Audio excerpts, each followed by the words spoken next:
മക്കളെല്ലാം നാട് വിട്ടു വൻപിച്ച നിലയിലായി.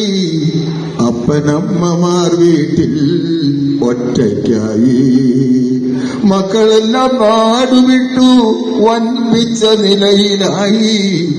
അച്ഛനമ്മമാർ വീട്ടിൽ ഒറ്റയ്ക്കായി. 60 വയസ്സായി വാർദ്ധക്യം വന്നടുത്തു.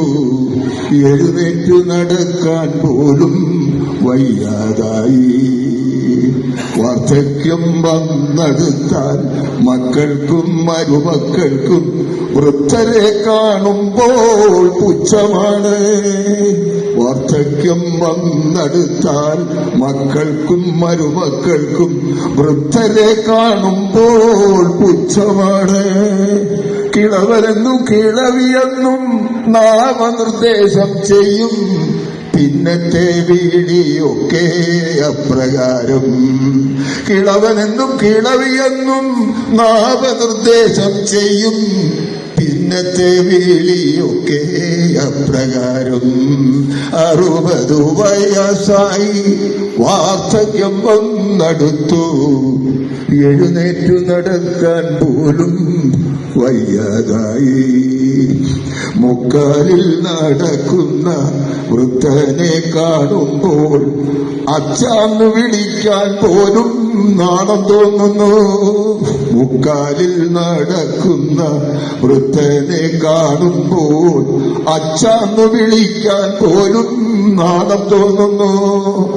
എന്തു പറഞ്ഞാലും ഏതു പറഞ്ഞാലും കോപത്തോടാണ് അവരുടെ പ്രതികരണം.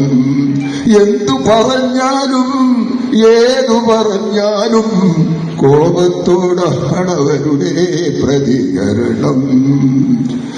അച്ഛൻ മരിച്ചാലും അമ്മ മരിച്ചാലും ഒരു നോക്കു കാണാൻ അവർ എത്താറില്ല. അച്ഛൻ മരിച്ചാലും അമ്മ മരിച്ചാലും ഒരു നോക്കു കാണാൻ അവർ എത്താറില്ല.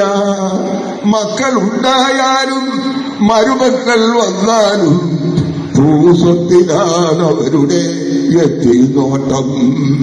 മക്കളുണ്ടായാലും മരുമക്കൾ വന്നാലും ഭൂസ്വത്തിലാണ് അവരുടെ എത്തിനോട്ടം. 60 വയസ്സായി വാർദ്ധക്യം വന്നടുത്തു. എഴുന്നേറ്റു നടക്കാൻ പോലും വയ്യാതായി.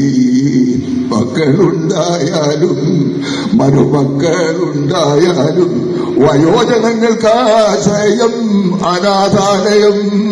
മക്കളുണ്ടായാലും മരുമക്കളുണ്ടായാലും വയോജനങ്ങൾക്ക് ആശ്രയം അനാഥാലയം.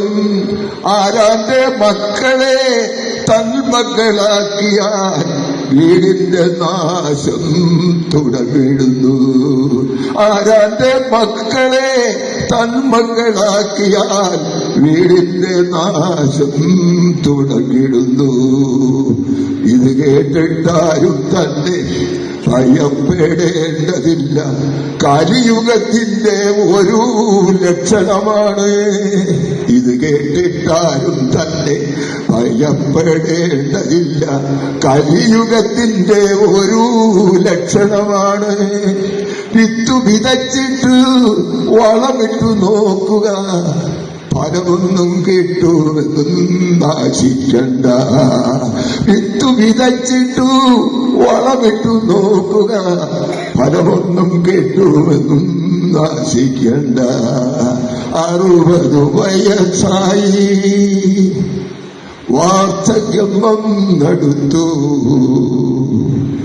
എഴുന്നേറ്റു നടക്കാൻ പോലും വയ്യാതായി.